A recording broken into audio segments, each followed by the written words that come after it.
Zhou Duni lived in the 11th century and briefly taught the Cheng brothers. He is going to illustrate for us the point that I was just making, that the Neo-Confucians want to make a connection between the natural world, heaven and earth, the natural processes, and human morality. They want to give it a foundation.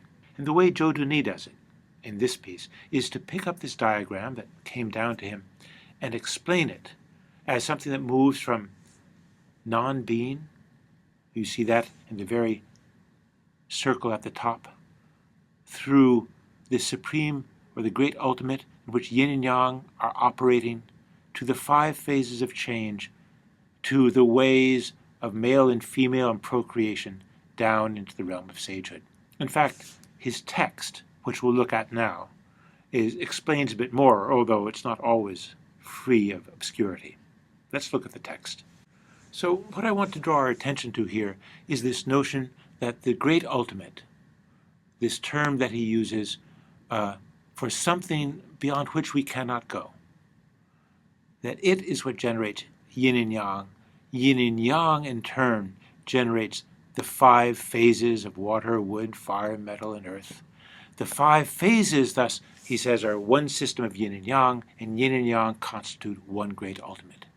And that itself is fundamentally the ultimate of non-being. He goes on, using the Chen and Kun from the 2 first hexagrams, the heaven or male, and Kun, the female or earth hexagram from the Book of Change, to get the notion of procreation generation. The 10,000 things, the myriad things produce and reproduce, as he says. And then man comes into the picture. It is man alone, he says, who receives the material forces in their highest excellence. Man alone, man who is most intelligent. Physical form, his spirit, moral principles of his own human nature are aroused and react to the external, right? And engage in activity.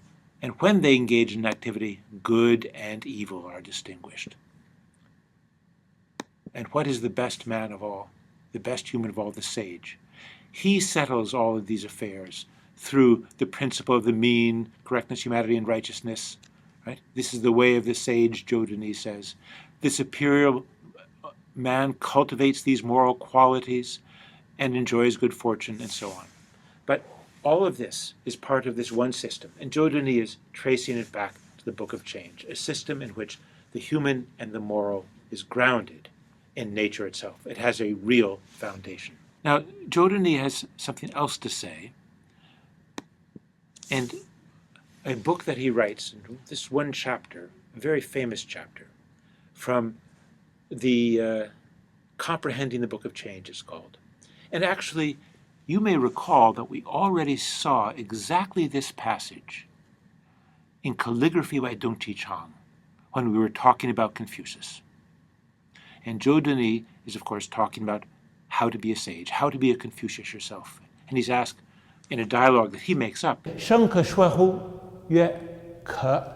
one become a sage through learning? Yes. Is there any essential way? Yes.